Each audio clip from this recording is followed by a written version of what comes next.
Halo Bapak Ibu, bagaimana kabarnya? Luar biasa ya, saya melihat Bapak Ibu dalam keadaan sehat, dalam keadaan sukacita. Beri tepuk tangan untuk Tuhan Yesus Kristus kita. Amin. Mungkin bisa ditengok kiri kanan depan belakang, katakan saya senang berjumpa dengan Anda kembali. Wujudkan kasih Tuhan, wujudkan syukur kita atas kasih Tuhan. Oleh sebab itu, setelah dengan menyapa dengan hangat Bapak Ibu dan teman-teman sekalian, mari kita siapkan hati kita secara pribadi agar ibadah pada hari ini tidak akan sia-sia. Akan ada sukacita, akan ada pengharapan yang baru, akan ada harapan yang baru, ada penghiburan yang baru. Oleh sebab itu mari kita pejamkan mata kita tundukkan kepala kita, beri waktu secara pribadi untuk menyambut Raja segala Raja.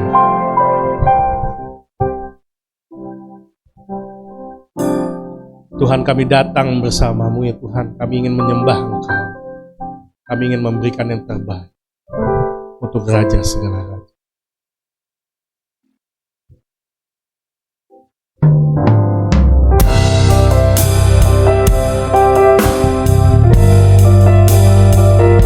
Bapa, kami datang. Rasakan kehadiran. Kami ingin menyembah Engkau ya Tuhan. Hanya Kau yang layak disembah dan ditinggikan. Ini adalah kenyataan kemarin. Bapakku datang menyembah-Mu di sini. Ku percayakan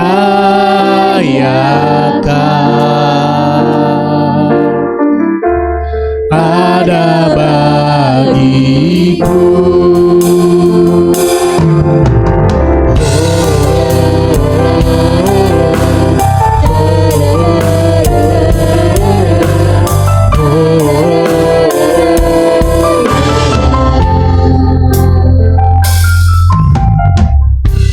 Bapakku datang menyembah-Mu di sini. Ku percayakan. Bayangkan tangan kita, berikan yang terbaik untuk Raja segala Raja. Tak perlu kami takut akan masa depan kami ya Tuhan. Tak usah ku takut, sebab Kau sertaku. Tak usah ku bimbang, Kau di dalamku. Tak usah ku cemas, Kau penghiburku. Saat ku lemah, Kau kuatku. Bayangkan tangan kita Alberta. Jadi haleluya,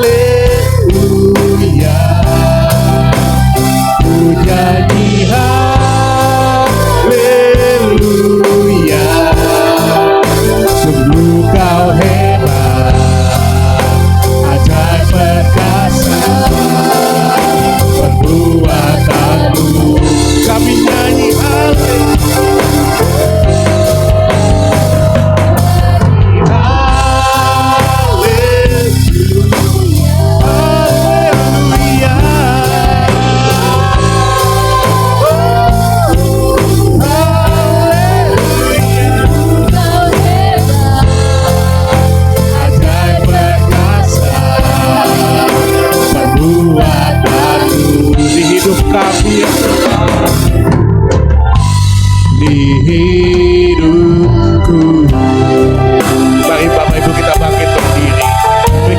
suara yang terbaik. Beri penghormatan untuk Raja segala raja. Bapa, kami semua datang untuk meninggikan Engkau. Bapakku datang menyembahmu di sini. Ku percayakan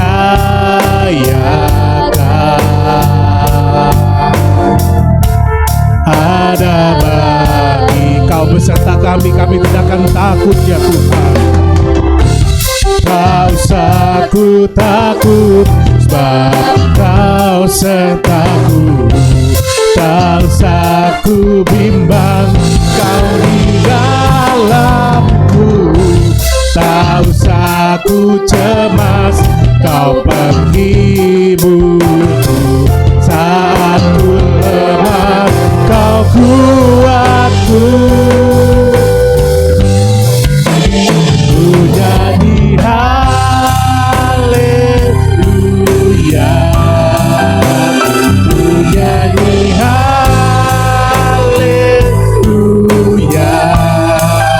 Sungguh Kau hebat, ajaib perkasa perbuatanmu. Mari nyatakan haleluya.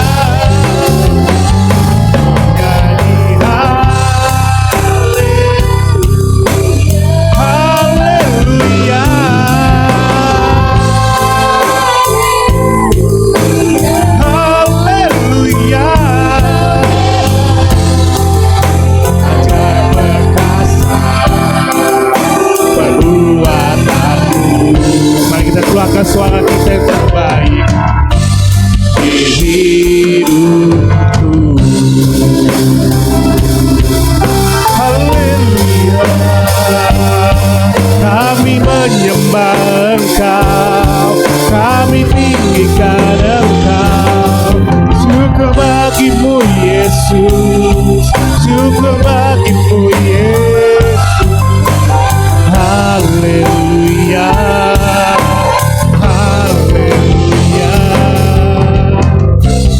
tak usah ku takut, sebab Kau sertaku. Tak usah ku bimbang, Kau di dalamku.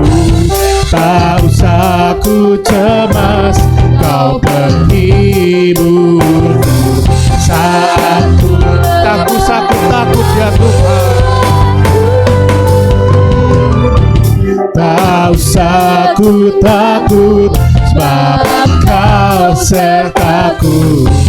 Tak usah ku bimbang, Kau di dalamku. Tak usah ku cemas, Kau penghiburku. Saat ku lemah, Kau kuatku. Ku nyanyi haleluya,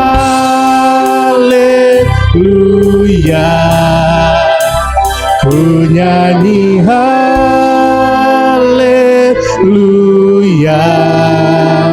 Sungguh Kau hebat, ajaib perkasa perbuatanmu. Jemaat saja yang menyanyikan haleluya.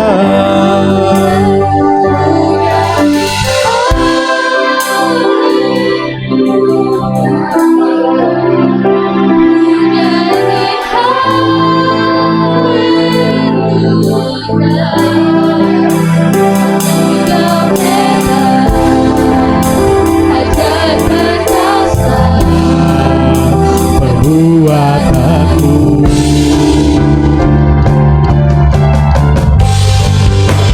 Ku nyanyi haleluya, ku nyanyi haleluya.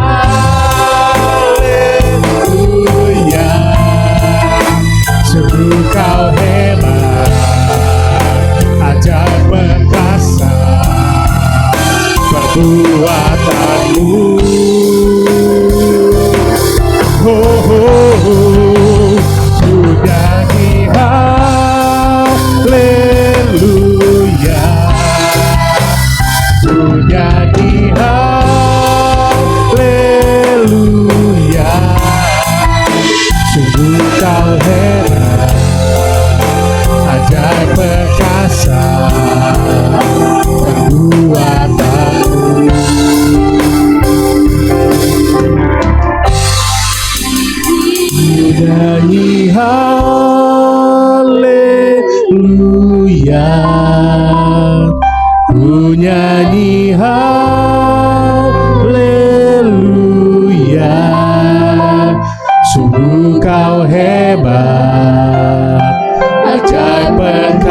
besar perbuatanmu di hidupku.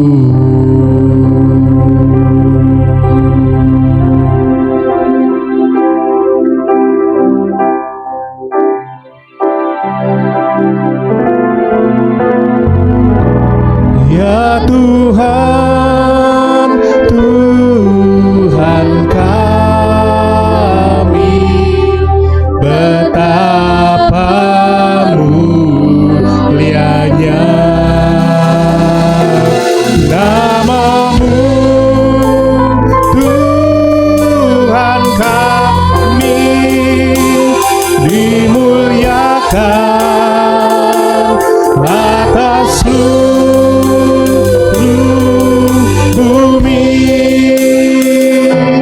Ya Tuhan, Tuhan kami, betapa mulianya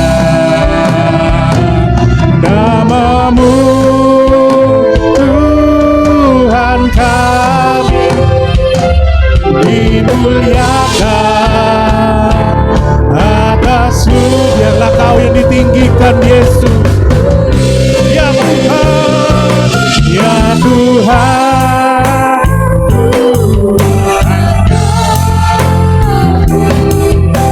betapa mulianya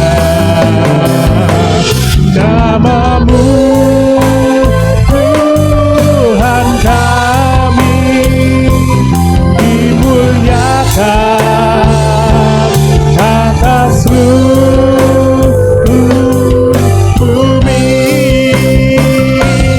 Ya Tuhan, Tuhan kami, betapa mulianya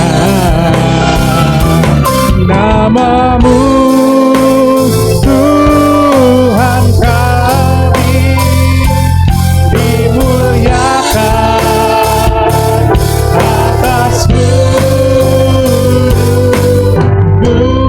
Mari tinggikan kembali. Ya Tuhan, Tuhan kami rendahkan diri kami serendah mungkin ya Tuhan. Biarlah yang semakin tinggi adalah Engkau, yang semakin mulia adalah Engkau Tuhan Yesus. Nama-Mu, Tuhan kami, dimuliakan atas seluruh bumi. Ya Tuhan, Tuhan kami, betapa mulianya, betapa besar dan betapa agungnya Engkau Yesus. Tuhan kami, dimuliakan atas seluruh bumi. Ya Tuhan, ya Tuhan, Tuhan kami, betapa mulianya, betapa mulianya Tuhan kami, dimuliakan atas seluruh bumi.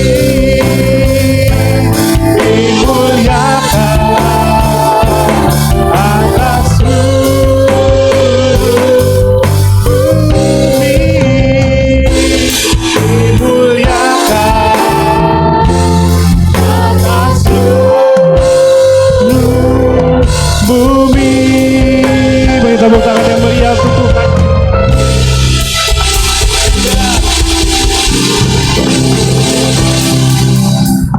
Segala puji dan syukur kami angkat hanya untuk kemuliaan nama-Mu. biarlah Engkau semakin tinggi, Engkau semakin mulia. Di dalam nama Yesus kami berdoa dan mengucap syukur. Haleluya. Amin. Shalom Bapak Ibu. Ya, saya ingin melihat tangan-tangan yang terangkat karena sudah diberkati Tuhan. Amin. Sekarang kasih salam ke kanan, kiri, depan, belakang. Katakan, saya bersyukur bertemu dengan Anda kembali.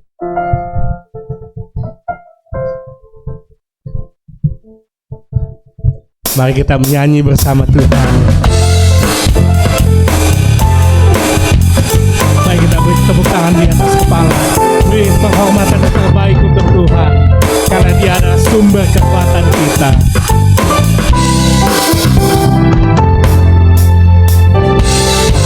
Hanya Kau milikku di surga.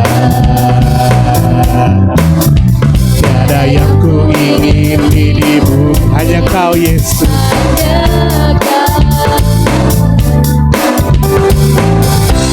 Tak ku andalkan kekuatanku, namun yang pasti Kau selalu abadi.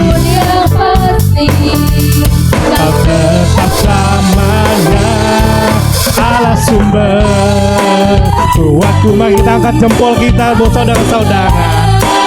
Kuatku, Allah sumber kuatku dan bagianku selamanya, selamanya.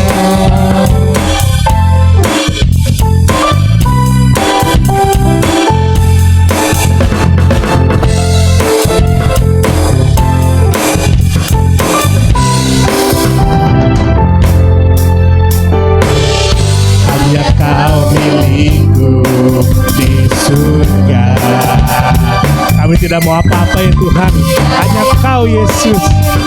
Bumi hanya Kau,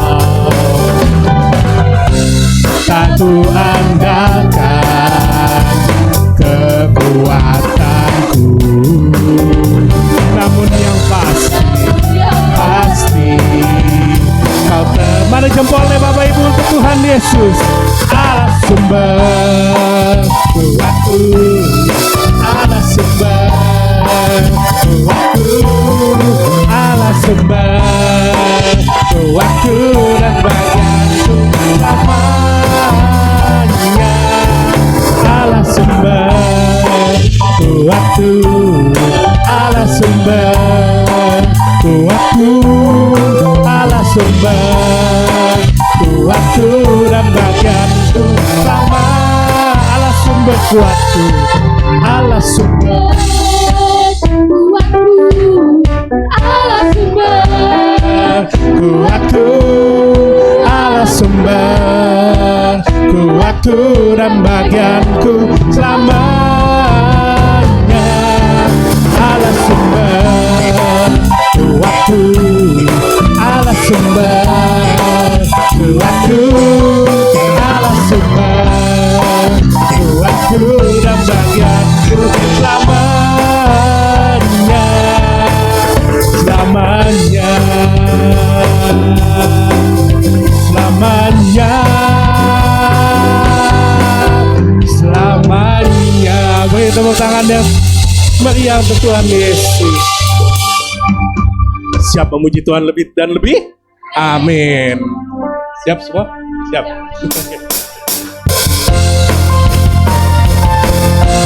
Mari kita tinggikan Dia, Yesus Kristus, Raja segala raja. Dari yang ku harapkan,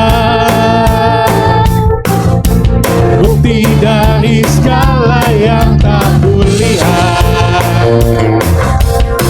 memberikanku kekuatan untuk melakukan perkara yang hebat bersama Roh-Mu, bersama Roh-Mu.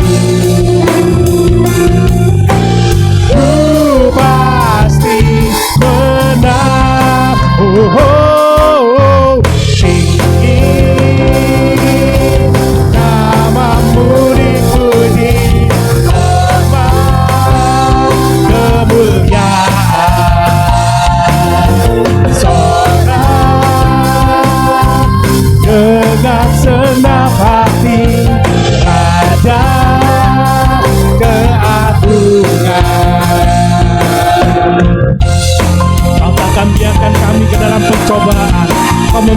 kekuatan kepada kami semua.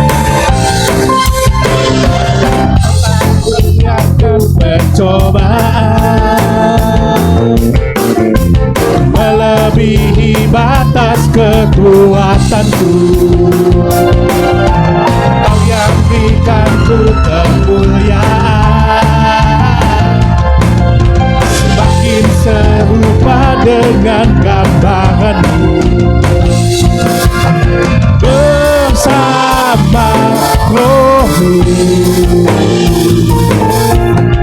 ku pasti menang. Haleluya. Tinggi namamu dipuji, hormat kemuliaan. Sorak dengan senang hati, Raja keagung. Tinggi namamu, tinggi namamu dipuji, hormat kemuliaan. Sorak dengan senang hati, Raja keagungan. Haleluya. Mari kita beri tepuk tangan di atas kepala kita. Berikan penghormatan untuk Raja segala raja.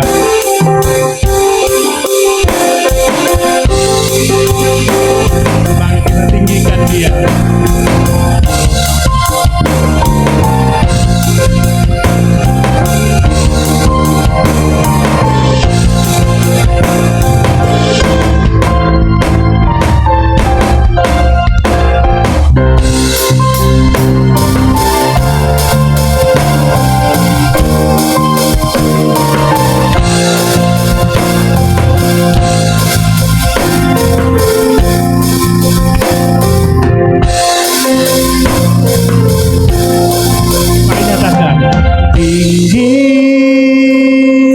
Namamu dipuji, hormat kemuliaan. Sorak dengan senap hati, Raja keagungan. Tinggi namamu dipuji, hormat kemuliaan. Sorak dengan senang hati, Raja keagungan. Tinggi namamu dipuji, hormat kemuliaan. Mari bersorak, sorak dengan senang hati, Raja keagungan. Raja keagungan. Raja keagungan. Yeah, haleluya. Silakan duduk Bapak Ibu, silakan duduk.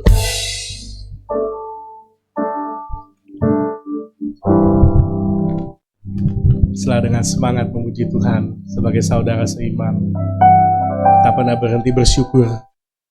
Saya secara pribadi bisa melihat Bapak Ibu dan saudara-saudara dalam sukacita, dalam kesehatan, bahkan bertumbuh bersama untuk menjadi berkat. Sekarang saatnya kita mendengarkan firman Tuhan. Biarlah hati kita diberikan pengharapan, pedoman, dan juga pengetahuan yang baru, agar kita bisa menjadi pribadi yang lebih baik dipakai oleh Tuhan. Tidak akan ada yang sia-sia apapun yang kita jalani bersama Tuhan. Amin. Mari kita bersyukur memiliki Allah seperti Dia yang tidak pernah meninggalkan.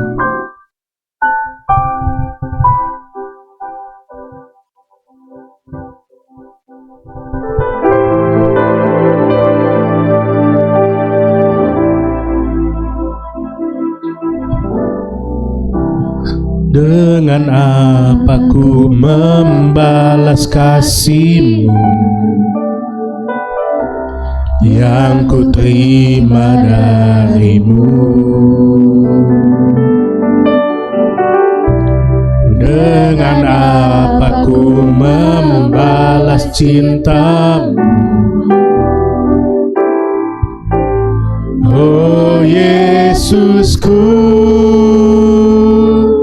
ku mau selalu bersyukur, selalu bersyukur. Kau Tuhan yang setia, yang selalu menopang. Ku mau selalu bersyukur, selalu bersyukur. Kau Bapa-Ku yang setia.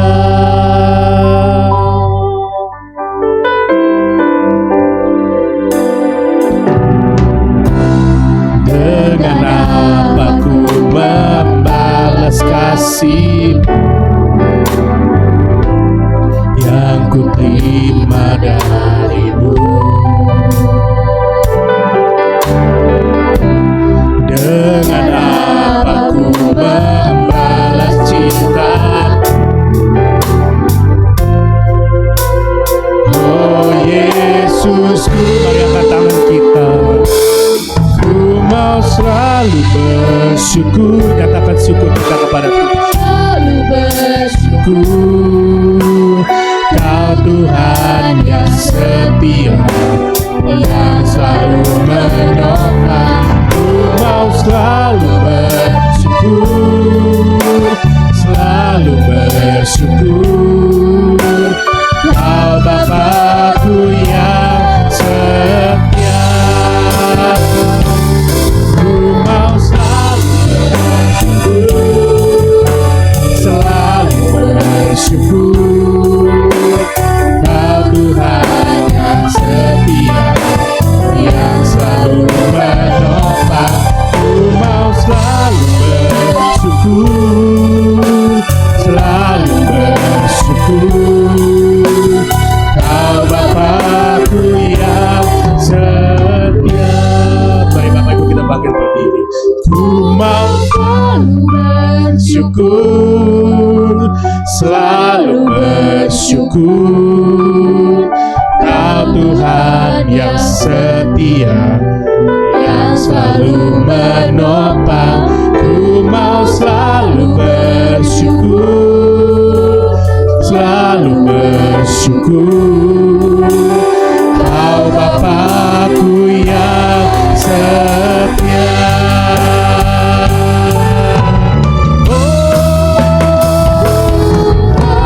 Selalu bersyukur, selalu bersyukur. Kau Tuhan yang setia, yang selalu menopang. Ku mau selalu bersyukur, selalu bersyukur. Kau Bapa-Ku yang setia, Kau Bapa-Ku yang setia. Kau Bapa-Ku yang setia.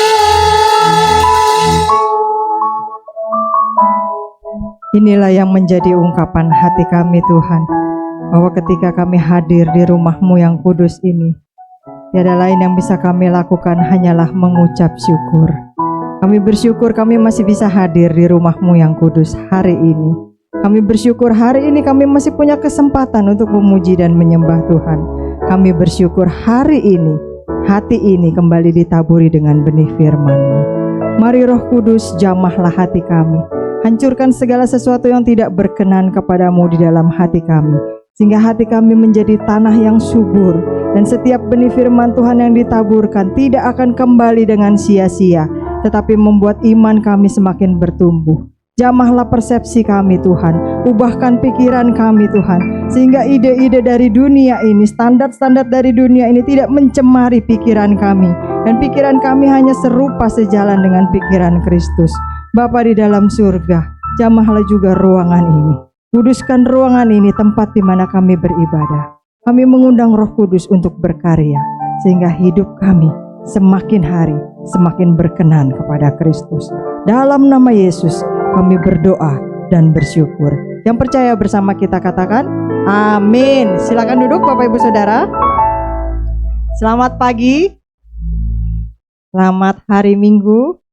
Hari ini masih dengan tema sinode. Kita belajar di bulan Oktober ini, bulan misi begitu ya, tentang misi dan pelayanan kreatif. Sebelumnya Bapak Ibu Saudara, yuk kita baca dulu kisahnya dari Markus 2 ayat 1 sampai yang ke-12. Sudah ada di layar, kita akan baca bersama-sama keseluruhan dari kisah ini supaya nanti kita bisa mengikuti apa sih yang dimaksud, poin-poin penting yang bisa kita pelajari dari kisah ini. Sudah siap semua ya? Markus 2 ayat 1 sampai yang ke-12. Bapak Ibu yang ada di atas juga bisa sama-sama membaca bersama dengan kita. Kita baca 1, 2, 3. Kemudian sesudah lewat beberapa hari, waktu Yesus datang lagi ke Kapernaum, tersiarlah kabar bahwa ia ada di rumah. Maka datanglah orang-orang berkerumun, sehingga tidak ada lagi tempat, bahkan di muka pintu pun tidak. Sementara ia memberitakan firman kepada mereka, ada orang-orang datang membawa kepadanya seorang lumpuh, digotong oleh 4 orang. Tetapi mereka tidak dapat membawanya kepadanya karena orang banyak itu. Lalu mereka membuka atap yang di atasnya. Sesudah terbuka, mereka menurunkan tilam tempat orang lumpuh itu terbaring. Ketika Yesus melihat iman mereka, berkatalah ia kepada orang lumpuh itu, "Hai anakku, dosamu sudah diampuni." Tetapi di situ ada juga duduk beberapa ahli Taurat. Mereka berpikir dalam hatinya, "Mengapa orang ini berkata begitu? Ia menghujat Allah. Siapa yang dapat mengampuni dosa selain daripada Allah sendiri?" Tetapi Yesus segera mengetahui dalam hatinya bahwa mereka berpikir demikian. Lalu ia berkata kepada mereka, "Mengapa kamu berpikir begitu dalam hatimu? Manakah lebih mudah mengatakan kepada orang lumpuh ini, dosamu sudah diampuni, atau mengatakan, bangunlah, angkatlah tilammu dan berjalan? Tetapi supaya kamu tahu bahwa di dunia ini Anak Manusia berkuasa mengampuni dosa." Berkatalah ia kepada orang lumpuh itu, "Kepadamu kukatakan, bangunlah, angkatlah tempat tidurmu, dan pulanglah ke rumahmu." Terakhir, dan orang itu pun bangun, segera mengangkat tempat tidurnya, dan pergi keluar di hadapan orang-orang itu, sehingga mereka semua takjub, lalu memuliakan Allah. Katanya, yang begini belum pernah kita lihat. Terima kasih Bapak Ibu Saudara, kita sudah mendengarkan firman Tuhan bersama-sama, membaca bersama-sama, karena iman timbul dari pendengaran, dan pendengaran akan firman Tuhan. Nah, kreativitas tidak harus selalu berarti sesuatu yang baru, sesuatu yang revolusioner, sesuatu yang orang lain belum pernah lakukan, tidak. Tetapi kreativitas berbicara tentang bagaimana kita menyikapi situasi dengan cara yang berbeda. Situasi yang dihadapi mungkin sama oleh kita semua yang ada di ruangan ini. Tetapi bagaimana menghadapinya, bagaimana meresponsnya dengan cara yang berbeda, dengan solusi yang efektif. Nah, Tuhan memberikan kita hikmat, amin. Percaya ya, Tuhan memberikan kita hikmat ya. Nah, Tuhan memberikan kita hikmat untuk melakukan pelayanannya juga. Bukan hanya untuk mengerjakan usaha kita, kesejahteraan kita, tapi untuk melakukan pelayanannya lebih kreatif, terutama ketika kita menghadapi tantangan yang mungkin tampaknya susah, sulit, tidak mungkin dihadapi. Nah, disitulah hikmat Tuhan bekerja. Dalam Markus 2 ayat 1 sampai ke-12 yang barusan kita baca bersama-sama, kisahnya tentang berapa orang? Berapa orang yang menggotong tadi? 4 orang. Membawa seorang lumpuh, ya karena dia lumpuh makanya dia digotong gitu ya. Mereka tidak bisa masuk melalui pintu karena orang banyak berkerumun, penuh sesak. Mau ngapain? Melihat Yesus yang ada di dalam rumah itu yang sedang mengajar. Jadi apa yang mereka lakukan? Mereka naik ke atap rumah. Jangan pikirkan atap rumahnya tuh seperti atap rumah kita ya Bapak Ibu Saudara. Pasti kita mikir, gimana naiknya dari depan, gak ada tangga dan segala macam.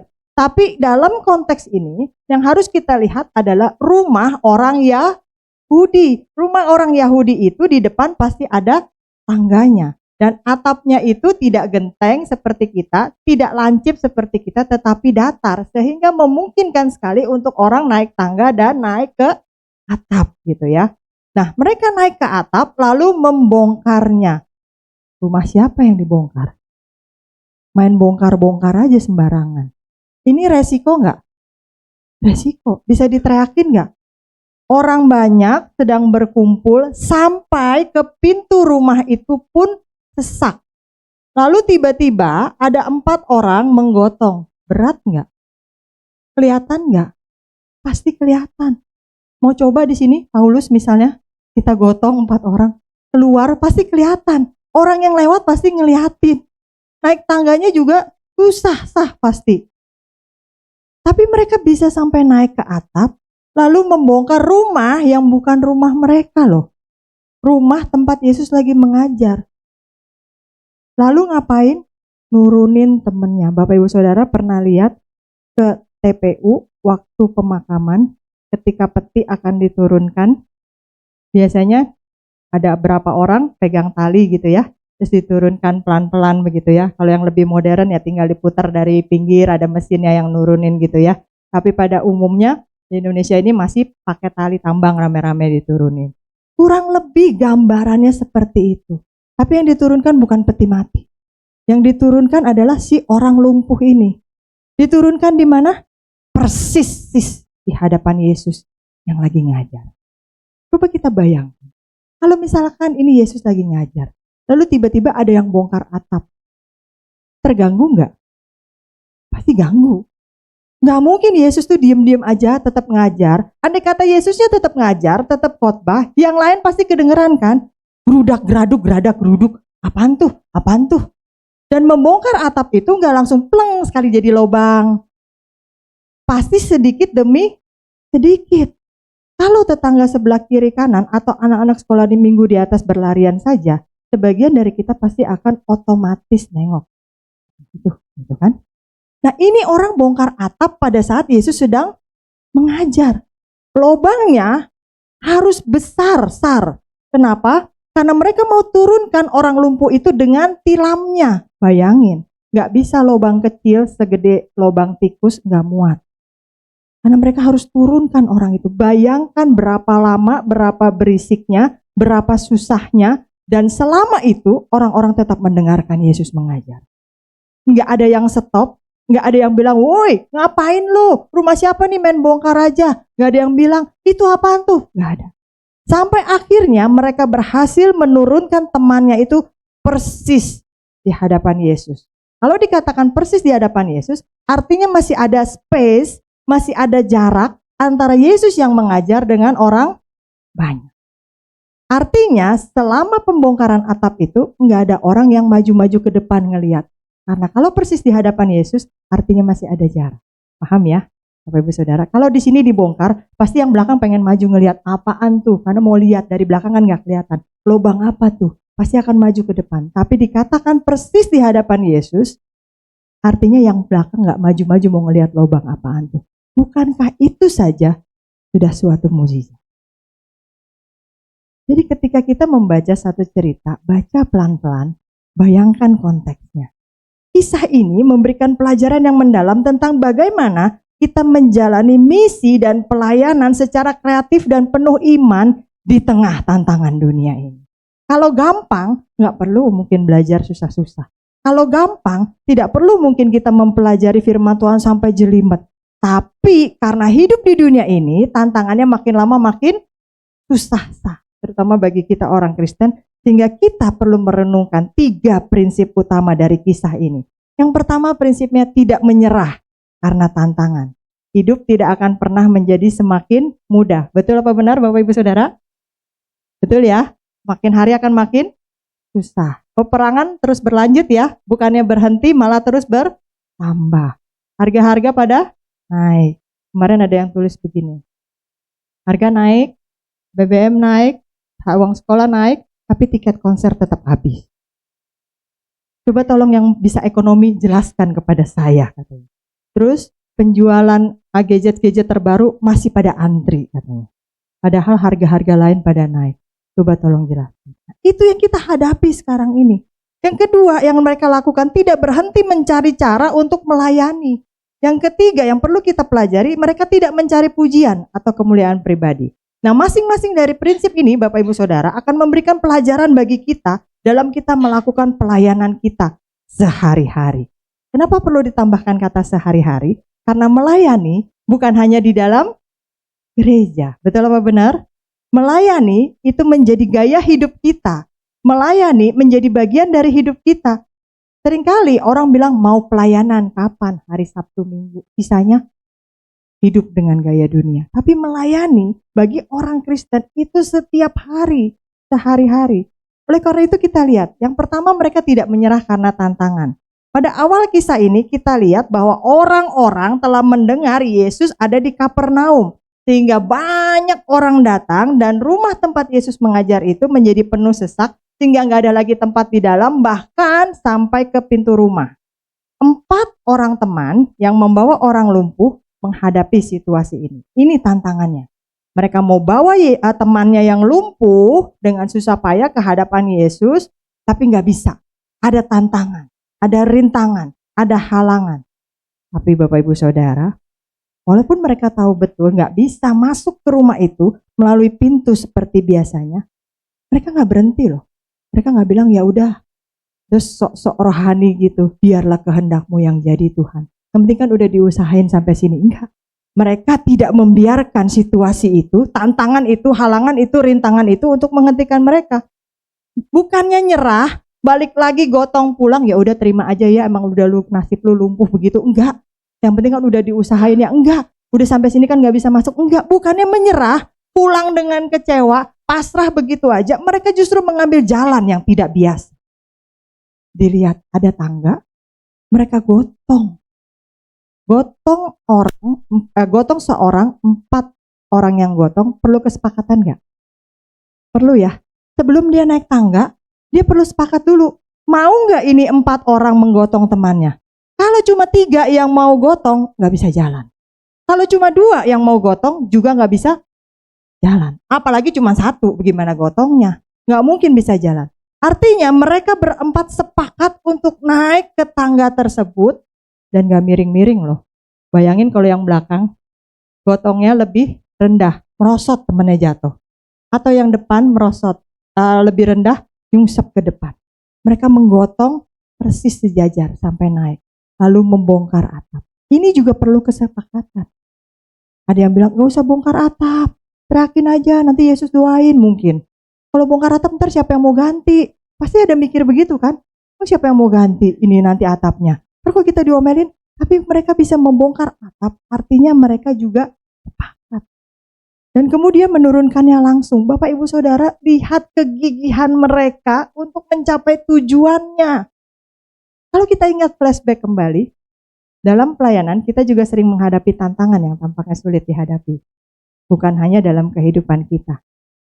Contohnya pandemi COVID-19 kemarin. Seluruh dunia mengalaminya. Banyak gereja, organisasi Kristen di seluruh dunia terpaksa menutup gedung-gedung gereja, meniadakan ibadah, berbagai pelayanan tatap muka juga nggak ada. Masih ingat waktu itu ya? Banyak yang bilang, aduh pengen ke gereja nggak bisa, gitu kan.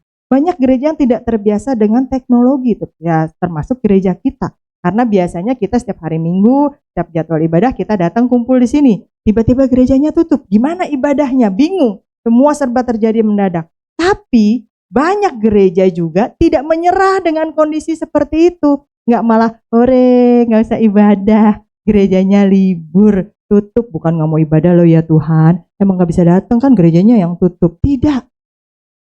Tapi gereja kita termasuk dengan gereja-gereja yang lainnya tidak menyerah dengan situasi itu, dengan pandemi itu, masih dengan semangat seperti keempat teman si lumpuh ini, mereka mencari berbagai cara alternatif untuk tetap menyelenggarakan ibadah.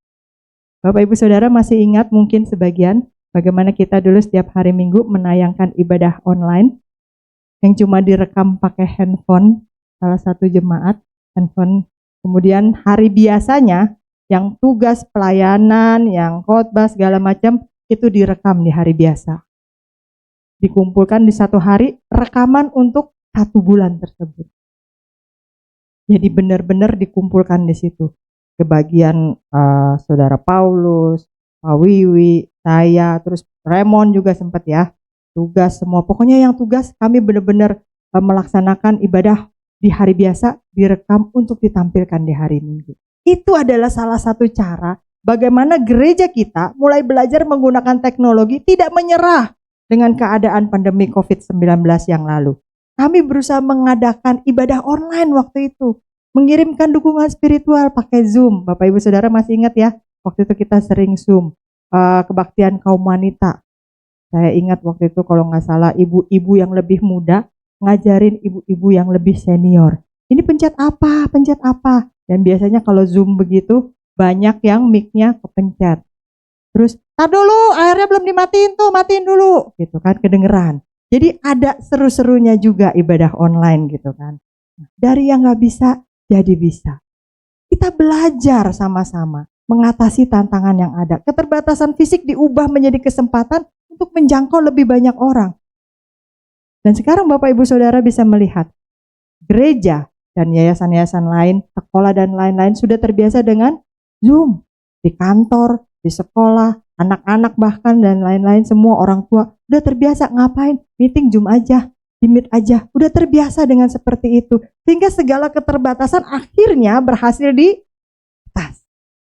Karena apa? Karena tidak menyerah dengan tantangan. Ada banyak orang sudah menyerah sebelum berperang. Nah, Bapak Ibu Saudara, 4 teman ini mengajarkan hal pertama yang paling penting. Di dalam hidup kita, apapun bidangnya, pasti ada tantangannya, pasti ada rintangannya, pasti ada halangannya. Tapi jangan menyerah dengan tantangan tersebut. Mengajarkan kepada kita bahwa kita tidak boleh menyerah, karena tantangan adalah kesempatan untuk berpikir kreatif, menemukan solusi yang baru. Tuhan kasih hikmat sama kita untuk melangkah maju, bahkan ketika pintu tampaknya tertutup. Amin. Yang kedua, apa yang kita pelajari? Mereka tidak berhenti untuk mencari cara. Keempat orang ini datang bukan buat jalan-jalan. Lihat-lihat, ada kerumunan orang loh. Lihat yuk, ada apaan tuh rame-rame. Atau cuman sekedar tahu, eksis. Kalau orang ngomong, ya udah tahu. Biar nggak ketinggalan berita. Karena kadang-kadang orang, kalau kata anak muda, FOMO. Betul ya? Apa itu FOMO yang muda? Fear of missing out. Aduh, gue ketinggalan nih. Kok gue bisa nggak tahu ya promo itu? Kok gue bisa nggak tahu ya? Kadang-kadang orang seperti itu, cuman pengen tahu. Tapi keempat orang ini datang punya tujuan yang jelas. Mereka tidak sekedar FOMO, mereka tidak sekedar pengen eksis, mereka tidak sekedar pengen tahu berita sehingga menjadi si paling tahu, enggak. Tujuan mereka jelas, yaitu mempertemukan teman mereka yang lumpuh dengan Yesus. Spesifik sekali, mempertemukan teman mereka yang lumpuh dengan Yesus. Kenapa harus dengan Yesus? Karena yang mereka percaya adalah Yesusnya yang bisa menyembuhkan teman mereka itu. Bukan berapa banyaknya kumpulan orang banyak. Bukan berapa banyaknya orang yang ada di rumah itu. Bukan siapa yang punya rumah itu. Tapi Yesusnya. Sangat spesifik iman percaya mereka. Dan tujuannya jelas. Teman yang lumpuh ini harus bertemu dengan Yesus. Bukan yang lain. Sehingga ketika jalan mereka terhalang oleh orang banyak. Mereka gak berhenti. Mereka gak putus asa. Karena tujuannya jelas. Bertemu dengan Yesus. Terus cari cara untuk bisa mempertemukan teman mereka dengan Yesus. Mereka naik ke atap, mereka bongkar, mereka turunkan tepat di depan Yesus. Nah, kalau kita lihat ini adalah tindakan iman loh Bapak Ibu Saudara. Mereka selama ini hanya mendengar mungkin, melihat orang lain mengalami mujizat. Mereka tahu dari pengalaman orang lain. Ketika mereka gotong dengan susah payah temannya mereka ke depan Yesus, apakah sudah ada jaminan bahwa pasti sembuh? Belum ada jaminan. Semua yang mereka lihat hanya pengalaman orang lain. kisah dari orang lain, pemberitaan dari orang lain. Tapi karena iman percaya kepada Yesus, mereka tetap mau kerjakan itu. Karena kesehatian mereka, sehingga terciptalah satu kerjasama yang luar biasa. Iman dan kesehatian menciptakan kerjasama yang luar biasa. Tindakan ini bukan cuma perlu kita kerjakan di dalam kantor kita, di dalam usaha kita, bersama dengan teman-teman kita, tapi juga di dalam pelayanan kita loh Bapak Ibu Saudara. Di gereja kita. Kita harus cari cara untuk mencapai tujuan bahkan ketika jalan tampaknya tertutup. Karena apa? Karena pelayanan kepada Tuhan yang dilakukan dengan iman dan kesehatian pasti berdampak besar. Amin. Sekali lagi, pelayanan yang dilakukan dengan iman percaya dan kesehatian pasti akan berdampak besar. Contohnya saja kalau kita lihat, Bapak Ibu Saudara pasti tahu yang bermain medsos bahwa kita mungkin sering terima iklan, ada banyak gereja di daerah pedalaman yang masih sulit dijangkau, tidak punya gedung gereja, yang jalannya bahkan nggak ada, tidak punya listrik dan segala macam. Tapi meskipun jalur transportasi dan komunikasi terbatas, banyak loh masih hamba-hamba Tuhan yang mau tetap melayani di sana, di desa terpencil, bahkan meninggalkan mungkin kehidupan mereka di perkotaan, jabatan mereka yang bagus dan mereka melayani ke daerah-daerah terpencil, bahkan menetap di sana. Masih banyak loh yang kalau kita pikir kok mau ya? Karena apa? Karena masih banyak hamba-hamba Tuhan, orang-orang percaya yang berusaha mencari cara menjangkau jiwa-jiwa di sana. Tidak dengan alasan gak ada transportasi, gak ada jalan, tidak dengan alasan gak ada komunikasi. Mereka jalan kaki pun oke. Mereka gunakan transportasi tradisional pun oke. Dulu Bapak Gembala pernah bercerita ketika melayani di Kalimantan, harus melewati satu jembatan antar jurang dengan jembatan yang hanya selebar satu batang pohon, mengerikan sekali. Sehingga karena Bapak Gembala itu takut ketinggian begitu, yang menurun kepada anak-anaknya begitu ya Bapak Ibu Saudara. Ya, jangan ketawa yang gak suka wahana ekstrim begitu ya. Nah, jadi digendong sama orang Dayaknya. Terus apa yang beliau lakukan? Tutup mata. Lama digendong, tahu-tahu udah sampai di seberang. Sampai segitunya pun mau mencari jalan untuk bisa tetap melayani jiwa-jiwa yang terhilang. Coba lihat diri kita Bapak Ibu Saudara. Kita pakai AC. Naik kendaraan. Nggak punya kendaraan pribadi, naik kendaraan umum. Jalan kaki pun jalannya masih rata. Ada kesini yang sendal sepatunya blok-blok kena tanah liat? Nggak ada. Masih jalanan rata. Ada kesini yang harus sendalnya hilang di tengah jalan kena lumpur, kecelep lumpur? Nggak ada. Masih sangat nyaman. Tapi sering kali itu yang membuat kita lupa berhenti mencari cara untuk menolong orang lain. Berhenti mencari cara untuk melayani orang lain. Terlalu nyaman. Sehingga yang kita pikirkan adalah kenyamanan kita sendiri. Nah, hal-hal seperti ini menunjukkan kepada kita bahwa pelayanan kepada Tuhan itu butuh komitmen loh. Butuh ketekunan loh. Kadang-kadang jalur pelayanan yang kita rencanakan tertutup, tidak terbuka, terhalang. Tapi dengan hikmat Tuhan, kita bisa menemukan cara untuk tetap melayani. Pertanyaannya kembali lagi, mau atau tidak mau? Bukan bisa atau tidak bisa. Contohnya gereja kita. Bapak Ibu Saudara ada yang ingat gereja kita sudah berusia berapa tahun?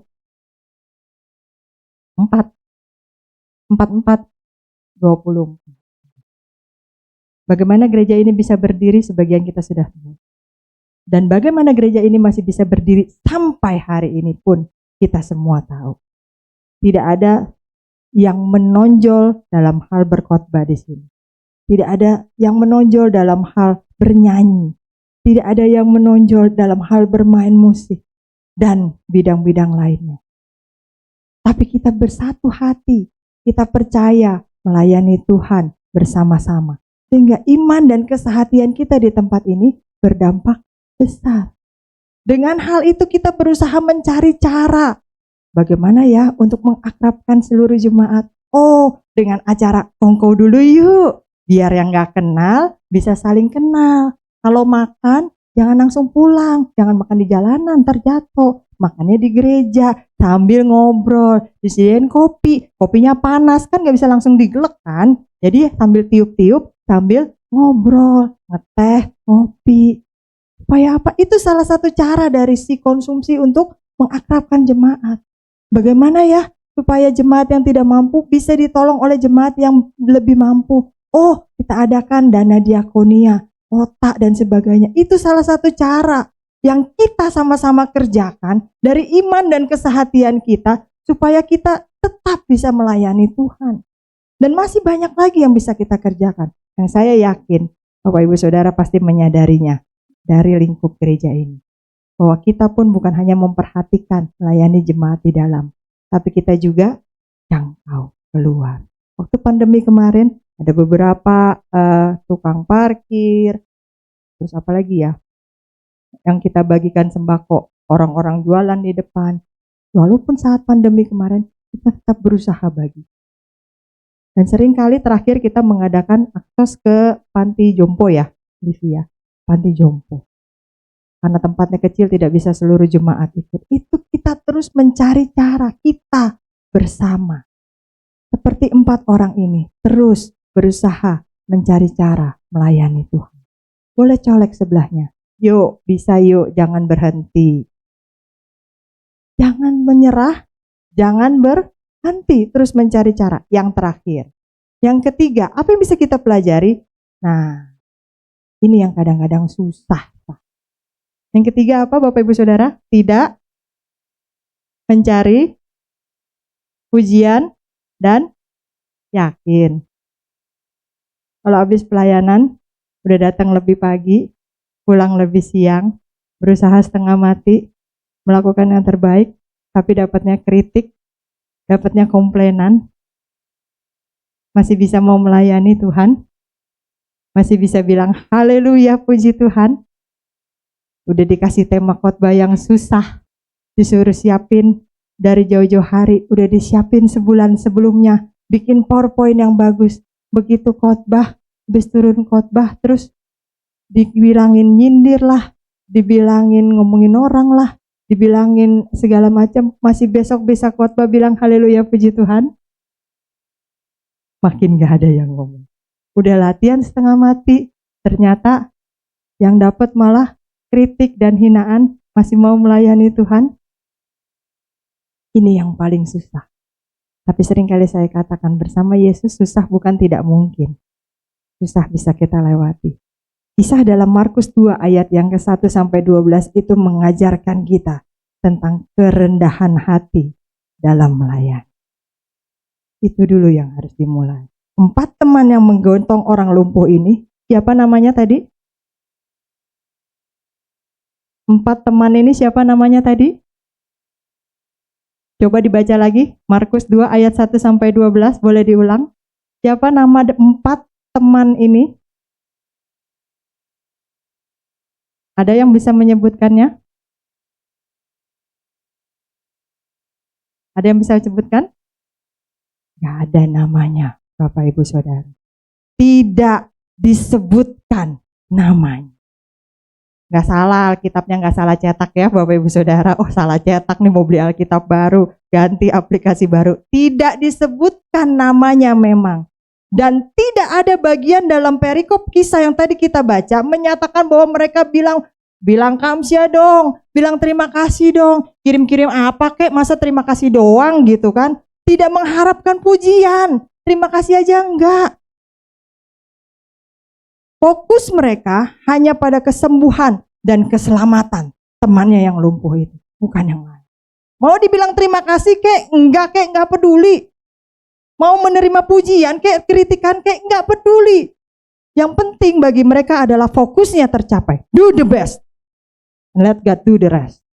Itu yang mereka mau.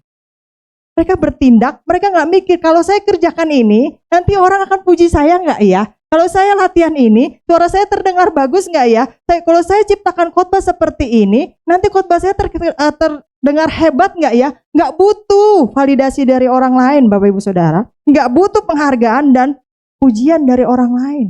Itu yang perlu kita pelajari dan itu sangat susah. Betul apa benar? Seringkali ketika kita melakukan sesuatu yang baik, sesuatu yang bagus, sesuatu yang sudah kita perjuangkan, yang kita harapkan adalah pujian. Yang kita harapkan adalah kemuliaan. Yang kita harapkan adalah support. Ini kita belajar. Namanya aja nggak disebut.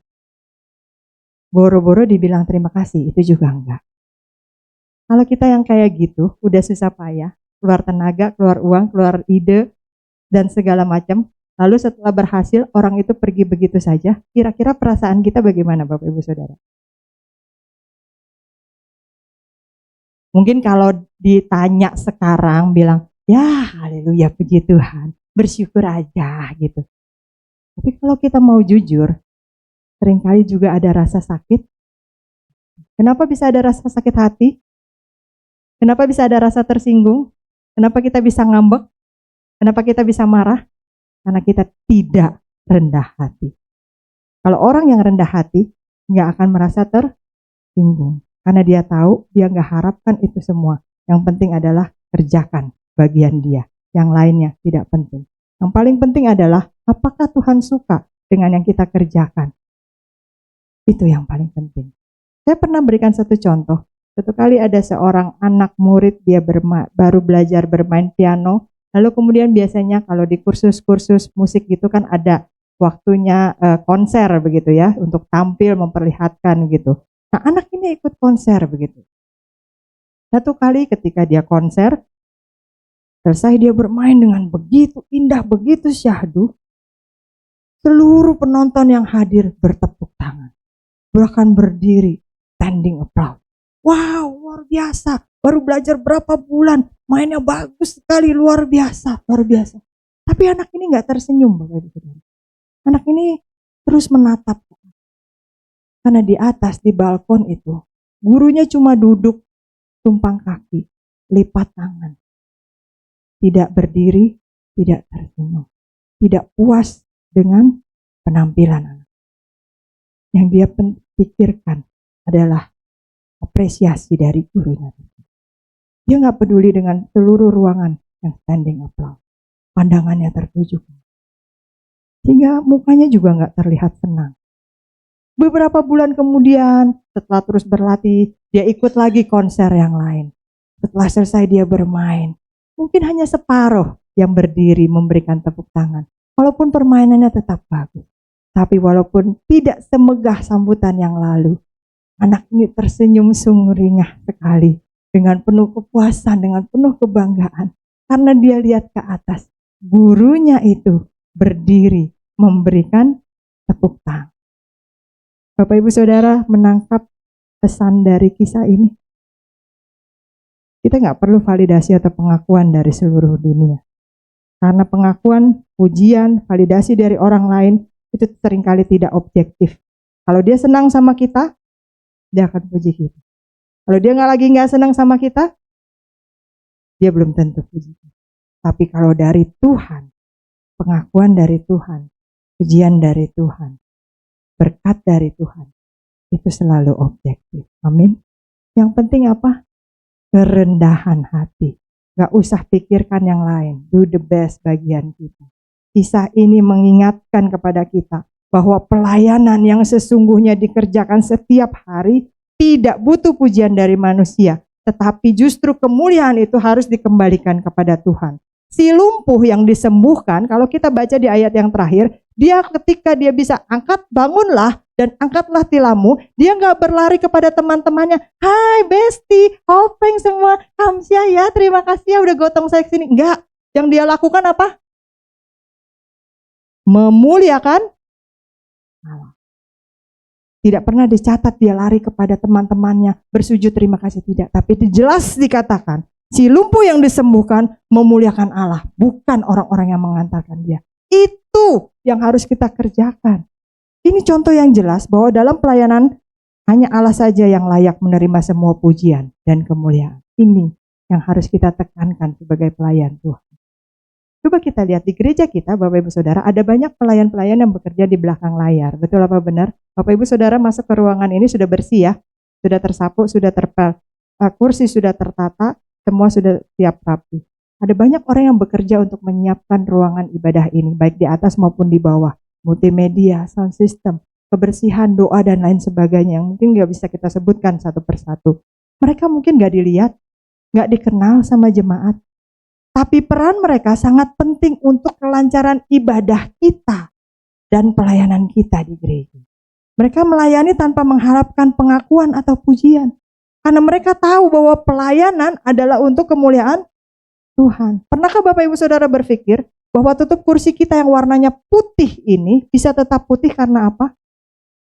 Ya dicuci, betul. Siapa yang mencuci? Ada orang yang memperhatikan. Dia rela ambil, bukan di laundry, dicuci satu-satu pakai tangan. Ada orang yang memperhatikan bahwa di depan kita perlu payung kalau kita hujan, sehingga bisa naruh payungnya, nggak bertebaran kemana-mana. Ada yang perhatikan untuk tempat payungnya. Bapak Ibu Saudara, ada orang-orang yang melakukan bagian mereka satu persatu, yang kecil-kecil, dan itu terkadang tidak kelihatan. Kamar mandi atau WC yang Bapak Ibu Saudara nikmati selalu bersih. Apakah Bapak Ibu Saudara tahu siapa yang mengerjakannya? Mungkin kita nggak tahu, kita nggak lihat, dan seringkali kita nggak peduli. Buang aja sampah tisu sembarangan. Toh nanti juga ada yang bersihin, biar ada kerjaannya dong. Kalau nggak kan nggak ada kerjaannya gitu. Tapi ada orang-orang yang bekerja di belakang layar untuk membuat kita nyaman selama kita beribadah. Hal yang sama juga terjadi dalam pelayanan sosial. Banyak relawan yang memberikan waktu, tenaga, dan sumber daya untuk membantu orang-orang yang membutuhkan tanpa mengharapkan imbalan. Mereka bekerja sepenuh hati untuk melayani orang lain. Kita, orang Kristen yang dikenal penuh kasih, harusnya bisa juga seperti itu. Bapak Ibu Saudara, kisah 4 teman yang membawa si lumpuh kepada Yesus hari ini memberikan kita pelajaran yang berharga tentang bagaimana misi dan pelayanan yang kreatif, penuh iman dan rendah hati. Tadi yang pertama apa? Mereka tidak menyerah terhadap tantangan. Bukan tantangannya yang ditiadakan, tapi dihadapi, dilewati, diatasi. Yang kedua, mereka terus cari cara untuk mencapai tujuannya. Jangan lupa tujuan kita ini apa? Tinggal di dunia ini apa? Hidup di dunia ini apa? Itu. Yang ketiga, mereka melakukannya tanpa pujian atau kemuliaan bagi diri sendiri. Karena kalau kita harapkan itu dari orang lain, kita harapkan itu pujian dari orang lain, pasti kecewa. Harapkan itu dari Tuhan. Validasi hanya dari Tuhan. Kita juga dipanggil melayani dengan cara yang sama seperti 4 orang ini loh, Bapak Ibu Saudara. Kita menghadapi rintangan dalam pelayanan, kita nggak menyerah. Tuhan akan memberikan kita hikmat untuk menemukan solusi yang kreatif. Kita hanya harus tetap fokus pada tujuan kita. Ngapain? Membawa orang kepada Yesus. Membawa orang, memperkenalkan orang kepada Yesus dan membantu orang-orang yang membutuhkan untuk merasakan kasih Tuhan. Dan yang terpenting ketika kita melakukan semuanya itu, ketika kita melakukan firman Tuhan, ketika kita mempraktekkan pelayanan kita, ketika kita menjadi orang Kristen, kita menghidupi hari-hari kita sebagai orang Kristen, yang penting adalah rendah hati. Dan selalu ingat bahwa segala kemuliaan hanya bagi Tuhan. Jadi Bapak Ibu Saudara, yuk kita layani Tuhan dengan penuh semangat, dengan kesatuan hati, seperti 4 teman ini. Iman dan kesatuan hati memberikan dampak yang besar. Karena apa? Setiap tindakan kecil yang kita lakukan untuk orang lain adalah pelayanan bagi Tuhan. Sekali lagi saya ulangi, setiap tindakan kecil yang kita lakukan untuk orang lain adalah pelayanan kepada Tuhan. Dan melalui tindakan yang kita anggap kecil itu, nama Tuhan bisa dipermuliakan. Amin. Mari kita sama-sama berdiri. Boleh kita naikkan satu pujian, hati sebagai hamba. Inilah yang kupunya, hati sebagai hamba.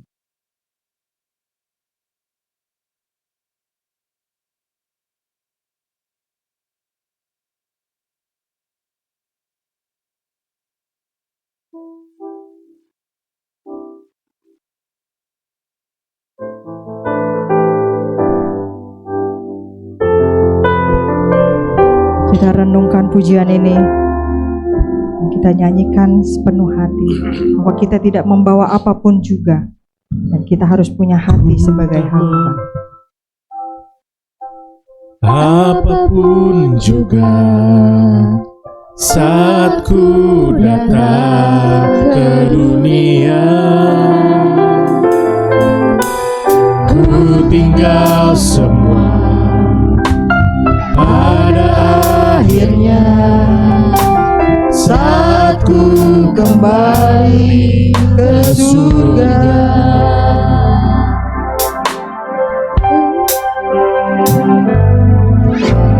Ku tak membawa apapun juga saat ku datang ke dunia.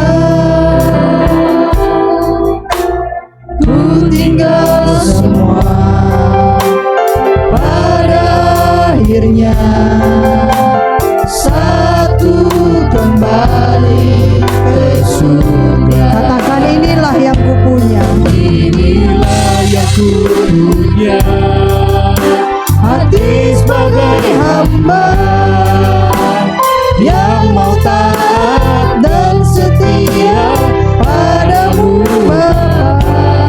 Kemana ku bawa hati yang berkembang dalam roda kebenaran sama.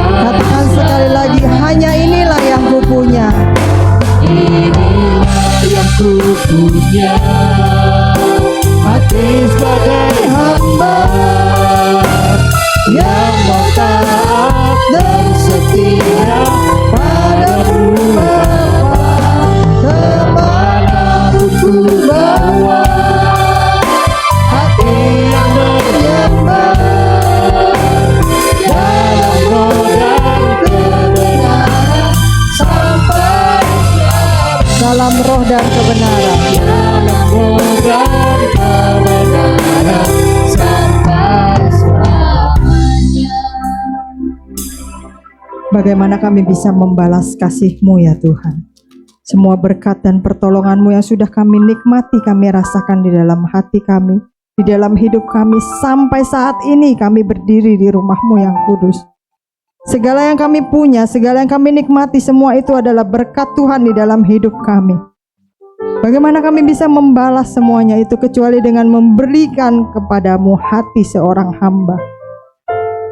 Terkadang mungkin kami tidak mengerti dengan berbagai hal dan tantangan yang perlu kami hadapi. Tapi kami tetap percaya bahwa bersama dengan Yesus semuanya pasti bisa kami lewati. Sehingga kemanapun kami pergi, kami ingin punya hati yang menyembah. Kami ingin menaruh hati kami di dalam tangan-Mu ya Tuhan.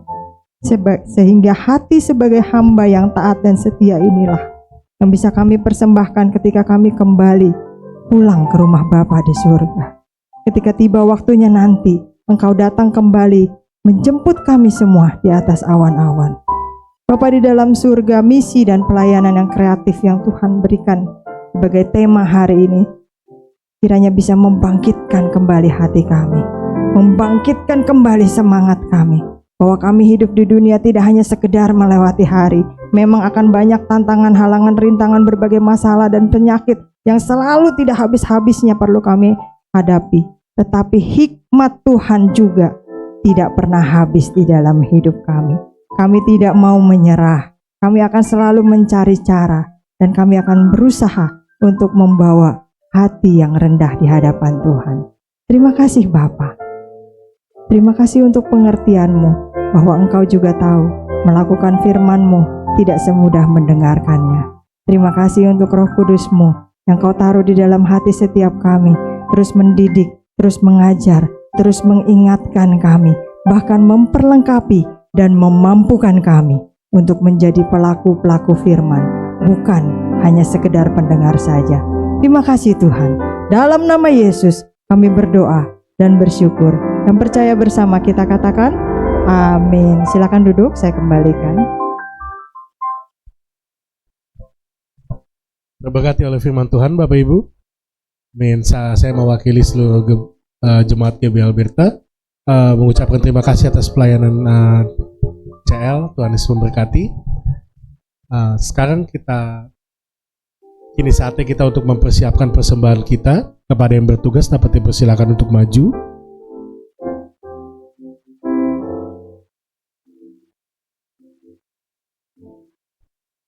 Minta tolong Ibu Eva untuk bawakan doa persembahan. Mari kita bersatu dalam doa. Bapa, terima kasih kalau pada pagi hari ini kami boleh menyembah Engkau ya Tuhan. Kami juga sudah mendengarkan firman-Mu ya Bapa. Kiranya apa yang kami dengar juga tidak berlalu dengan sia-sia dan dapat kami praktekkan dalam hidup kami. Terima kasih Tuhan Yesus, sebentar kami ingin memberikan persembahan kami. Ajar kami untuk dapat memberi dengan penuh sukacita dan tulus ikhlas. Tuhan juga yang berkati ya Tuhan kedua pelayan kolektan pada pagi hari ini dengan berkat yang khusus. Terima kasih ya Bapa, kami siap untuk memberi. Dalam nama Tuhan Yesus kami sudah berdoa. Amin. Ya, kepada pembaca pengumuman dapat dipersilakan untuk baju.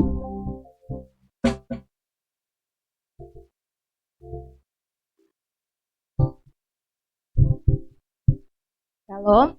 Sebelum saya membacakan beberapa warta, apakah ada di antara jemaat yang hari ini baru pertama kali hadir di dalam ibadah di tempat ini, baik di lantai 1 mungkin atau di lantai atas? Kelihatannya nggak ada ya, semua adalah jemaat yang setia. Tuhan Yesus memberkati.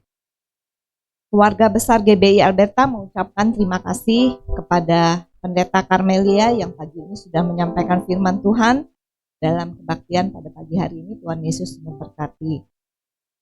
Terima kasih juga kepada semua pelayan yang sudah melayani dengan setia dalam kebaktian umum hari ini. Tuhan Yesus memberkati dengan bonus yang khusus. Untuk Komsel Pemuda Alberta diadakan pada hari Minggu hari ini tanggal 27 Oktober jam 11 ya. Jadi sesudah ibadah raya nanti jam 11 akan diadakan Komsel Pemuda Alberta yang sampai saat ini diadakan sebulan sekali ya, masih ya Pau ya. Oke, dan hari ini firman Tuhan akan disampaikan oleh PDP Paulus Sutejo. Kaum wanita diundang untuk hadir dalam ibadah WBI Alberta yang diadakan setiap hari Selasa jam 10 pagi. Untuk Selasa ini ibu-ibu diundang untuk sama-sama senam ya, olahraga bersama supaya bukan rohaninya aja yang bugar, tapi fisiknya juga bugar gitu ya. Gak perlu. Ya, jadi untuk ibu-ibu yang mau sama-sama senam, olahraga, biar nanti badannya lebih fleksibel gitu ya. Kalau kesandung atau apa, nggak langsung jatuh gitu. Jadi lebih kuat, lebih sehat ya. Nanti kita akan sama-sama. Jangan lupa pakai baju olahraga, jangan pakai rok mini gitu loh. Nanti nggak bisa ngikut olahraga. Ya, jangan lupa jam 10 pagi hari Selasa ini. Kita juga mau berdoa bersama dalam benteng doa GBI Alberta setiap hari Jumat jam 10 pagi. Dan benteng doa ini terbuka untuk umum. Kita bisa mengajak keluarga, tetangga, teman untuk saling menguatkan melalui doa-doa kita. Kaum muda diajak untuk hadir setiap hari Sabtu sore jam 6 dalam komunitas EYT. Dan hari Sabtu ini tanggal 2 November firman Tuhan akan disampaikan oleh Pendeta Lukas Andreas. Seluruh jemaat juga diundang untuk kembali hadir dalam kebaktian umum minggu depan tanggal 3 November jam 8 pagi. Firman Tuhan akan disampaikan oleh PDP Paulus Sutejo. Dan minggu depan diingatkan juga supaya kita bisa mempersiapkan diri kita untuk menikmati tubuh dan darah Kristus dalam perjamuan kudus. Dan untuk perjamuan kudus ini hanya bisa dinikmati oleh jemaat yang sudah dibaptis air. Jemaat juga diberikan kesempatan untuk mengembalikan perpuluhan yang memang milik Allah. Untuk para orang tua, mulai udah beberapa minggu kayaknya ya, dari awal bulan Oktober ini sekolah minggu sudah dilakukan bukan siang lagi seperti biasa 10:30, tapi berbarengan dengan ibadah raya. Jadi ini mempermudah orang tua, oma opa juga yang membawa anak cucunya yang akan ikut sekolah minggu bisa datang bareng gitu ya. Jadi nggak perlu pulang dulu baru jemput.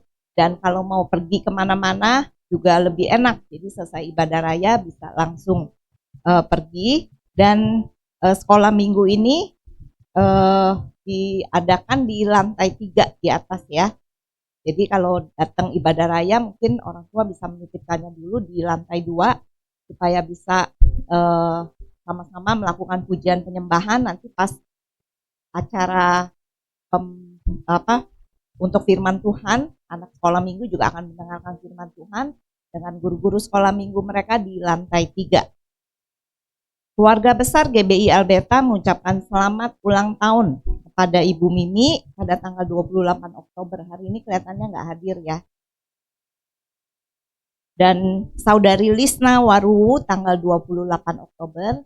Bisa berdiri supaya semuanya bisa kenal. Ya, Saudari Lisna yang cantik. Soalnya saya terus terang suka kebalik-balik, ketuk-ketuker. Datangnya barengan semua. Yang mana ya namanya kadang suka nggak tahu nih yang namanya Lisna yang mana. Jadi kalau sekarang udah tahu ya.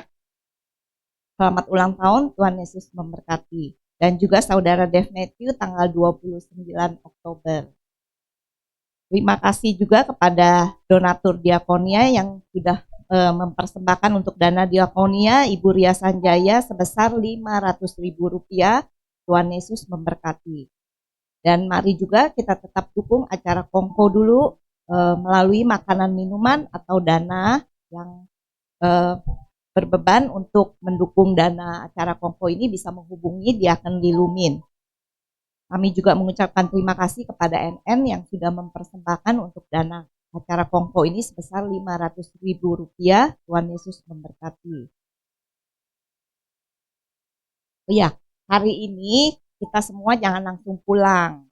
Apalagi khususnya buat kita yang belum sarapan nih tadi pagi. Kalau saya juga belum sih. Nanti pas setelah ibadah raya kita akan sama-sama menikmati bubur ya. Bubur persembahan dari Bapak Diaken Sugiarto untuk kita semua. Ya, nanti kita nikmati sama-sama, kita sambil ngobrol. Jadi jangan makan di jalan kata CL. Karena nanti tumpah buburnya ya. Jadi kita di depan nanti sama-sama makan bareng-bareng sambil ngobrol. Supaya kita bisa saling mengenal satu sama lain. Dan jemaat juga kalau beberapa minggu yang lalu sudah dibagikan lembar janji iman untuk mendukung dana Natal tahun baru kita tahun ini.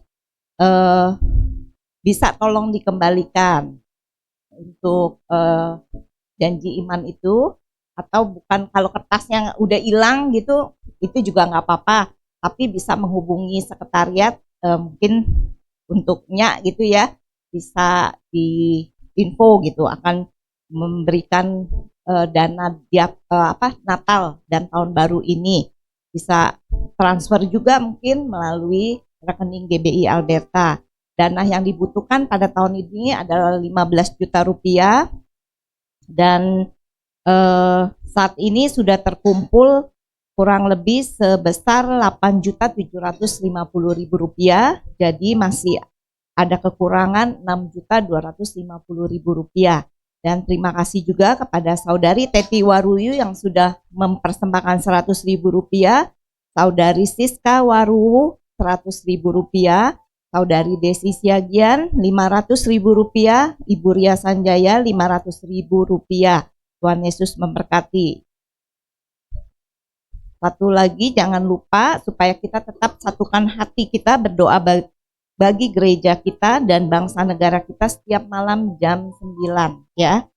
Jadi kalau jam 9 ada yang lagi asik nonton atau apa, diingatkan lagi gitu. Kita berhenti dulu, kita doa dulu sebentar, kita satukan hati walaupun dimanapun masing-masing kita berada gitu ya, kita tetap berdoa sama-sama jam 9 malam. Dan jangan bosan-bosan juga untuk mengingatkan keluarga, saudara, tetangga yang lain untuk bisa tetap beribadah bersama di Gereja Alberta. Dan kita juga semua bisa mengikuti semua kegiatan gereja kita melalui warta digital yang dikirimkan di WA Group Alberta setiap hari Sabtu ya. Itu aja pengumumannya, mungkin ada tambahan? Enggak ada, saya undang Bapak Ibu, saudara-saudari bangkit berdiri. Kita akan menutup ibadah kita dan doa berkat akan disampaikan oleh CL.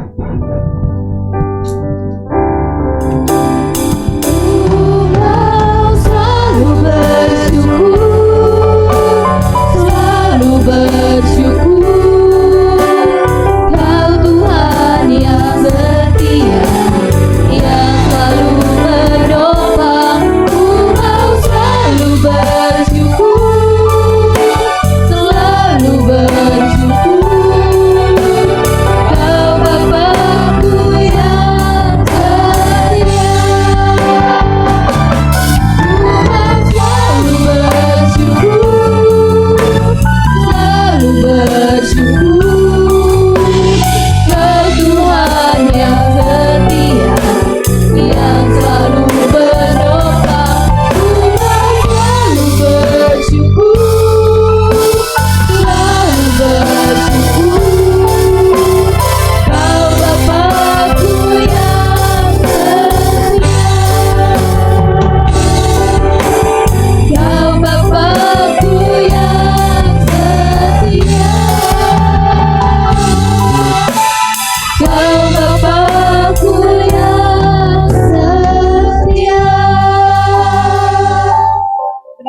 Bapa, kami mau terus selalu bersyukur hanya kepada Engkau Tuhan.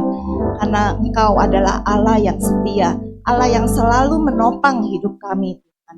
Kami bersyukur, kami berterima kasih untuk setiap kebaikan yang selalu Engkau kerjakan di dalam setiap kehidupan kami Tuhan. Apapun kondisi kami saat ini Tuhan, baik dalam keadaan sukar maupun senang, suka maupun duka, kami tetap yakin percaya Engkau selalu ada buat kami. Engkau selalu menyertai, bahkan Engkau selalu menopang kami semua.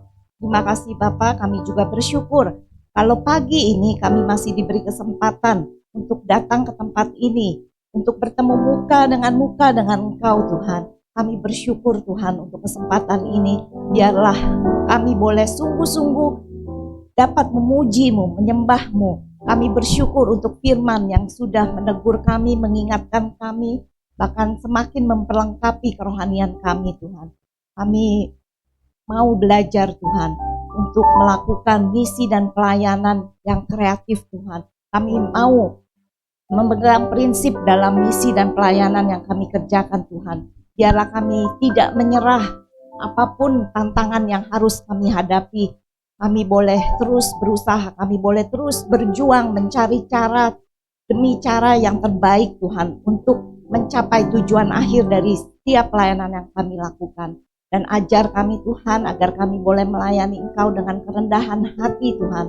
Sehingga kami tidak mencari pujian dari manusia Tuhan. Tapi setiap apapun yang kami lakukan, pelayanan yang kami lakukan yang sudah Engkau percayakan kepada kami, semuanya boleh dikembalikan hanya untuk kemuliaan nama Engkau saja. Terima kasih Tuhan untuk kesempatan yang masih Engkau berikan kepada kami untuk melayani Engkau di dalam kehidupan kami. Dan Bapak, saat ini kami juga bersyukur untuk hamba-Mu yang sudah Engkau utus untuk menyampaikan firman pada pagi hari ini. Untuk Ibu Pendeta Karmelia Tuhan, biarlah Engkau terus yang memberkati, menyertai, memperlengkapi dia di dalam setiap pelayanan yang Engkau percayakan. Biarlah Engkau terus tambah-tambahkan hikmat kepadanya Tuhan. Sehingga pada saat dia menyampaikan firman, banyak orang yang semakin dikuatkan, dimenangkan hanya untuk Engkau Tuhan. Dan kami juga berdoa untuk suaminya, untuk Felix Tuhan. Biarlah Engkau juga sertai, Engkau pelihara dia di dalam pekerjaan yang dia lakukan Tuhan. Untuk anak-anaknya juga, untuk Nicole, untuk Moses, Engkau juga sertai mereka Tuhan di dalam pergaulan pada masa remaja mereka.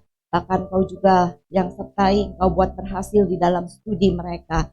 Bapak, kami juga ingat akan Ibu Gembala yang ada di tengah-tengah kami. Biarlah Tuhan Engkau juga yang terus memberikan kekuatan, penghiburan bagi beliau Tuhan. Kadang mungkin ada bagian-bagian tubuhnya yang sakit Tuhan. Kami percaya di dalam nama Tuhan Yesus, Engkau juga yang sanggup memberikan kesembuhan, pemulihan bagi beliau Tuhan. Dan Engkau juga yang terus memperlengkapi beliau di dalam mengembalakan setiap jemaat khususnya di tempat ini Tuhan. Terima kasih Tuhan, kami juga berdoa untuk setiap saudara-saudari kami yang saat ini hari ini tidak bisa hadir. Engkau yang mengetahui keberadaan mereka Tuhan. Biarlah Engkau juga yang memberkati setiap mereka Tuhan. Kalau ada di antara mereka mungkin yang sedang sakit, dalam keadaan lemah tubuh, Engkau juga yang lawat mereka, Engkau pulihkan mereka Tuhan. Sehingga di minggu-minggu yang akan datang, Engkau juga mereka juga boleh tetap datang ke tempat ini untuk beribadah bersama. Kami juga menyerahkan untuk setiap jemaat mungkin yang ada dalam pergumulan masalah ekonomi atau apapun itu Tuhan, kami percaya Engkau sanggup memberikan pertolongan dan jalan keluar bagi mereka. Terima kasih Tuhan, kami juga bersyukur untuk bangsa dan negara kami yang minggu lalu sudah boleh melakukan pelantikan presiden dan wakil presiden yang baru. Kami mau menyerahkan bangsa dan negara kami ke dalam tangan kasih-Mu Tuhan. Biarlah Engkau yang turut bekerja, Engkau yang tambah-tambahkan hikmat bagi Bapak Presiden baru kami, Wakil Presiden kami, bahkan seluruh jajaran menteri yang ada di dalam kabinet merah putih Tuhan. Biarlah mereka semua boleh bersatu hati, bersepakat di dalam menjalankan roda pemerintahan yang pada akhirnya bisa mendatangkan kesejahteraan bagi seluruh masyarakat Indonesia. Terima kasih Tuhan, kami mau menyerahkan bangsa dan negara kami ke dalam tangan. Terima kasih Tuhan, kalau sebentar lagi kami juga mau berpisah satu sama lain. Biarlah Engkau juga yang pimpin hantar setiap langkah kami, hingga kami boleh tiba di tempat tujuan kami masing-masing tanpa kurang satu apapun. Terima kasih Tuhan, terpujilah nama-Mu. Hanya di dalam nama Tuhan Yesus kami berdoa dan mengucap syukur. Mari kita angkat kedua tangan kita. Kita siapkan hati kita untuk menerima berkat Tuhan. Maka sekarang turunlah atas kita semua sekalian kasih karunia dari Allah Bapa kita di dalam sorga, pengampunan dan kekuatan dari Tuhan Yesus Kristus Juru Selamat kita, damai sejahtera, sukacita, pimpinan dan penyertaan dari Roh Kudus turun menyertai setiap langkah kita, mulai dari saat ini sampai Tuhan Yesus datang yang kedua kali menjemput kita semua di atas awan-awan. Kita yang tetap percaya dan setia kepadanya. Dalam nama Yesus, terimalah. Haleluya. Amin. Terima kasih Yesusku, terima kasih Yesusku, puji syukur hanya bagi Tuhanku. Terima kasih Yesusku, terima kasih Yesusku, puji syukur hanya bagi Tuhanku. Puji syukur hanya bagi Tuhanku.